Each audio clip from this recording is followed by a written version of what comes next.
Hey there, my name is Barsha. I'm 7 years old and I live together with my mother and my 5 brothers and sisters. I do not have a father anymore. Today is my birthday, but I will not get to celebrate it elaborately. However, my mother did wake me up today with a kind gift, something I'm not quite used to.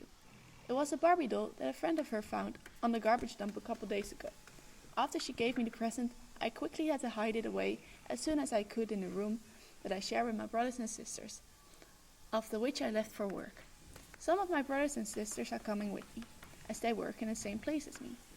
Others are still too young to perform labor. Some other colleagues of mine join us on our way. We work in a company in the textile industry, for which we sew clothes.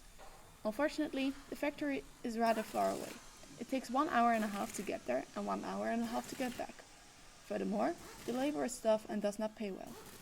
I would have liked to spend my birthday playing around with other children in the factory, or at least tell them it was my birthday. But conversing while working is strictly forbidden, because this prevents workers from achieving the targets of the company, and therefore decreases profits. At the end of the day, I gather my siblings to walk home. Outside it's already dark and the roads are poorly lit, but we have no other choice but to go back home to our mother. Groups of dangerous-looking men are hanging out on their public lights post. Once we get home, we all head straight to bed after saying goodnight to our mother. Because she's ill, she has to stay home all day and can barely manage to do the household chores. With the little money we provide by working, we can just sustain our family. I close my eyes and wait for another day like this. Do you want to hear the story of Lisa from the Netherlands? Please go downstairs.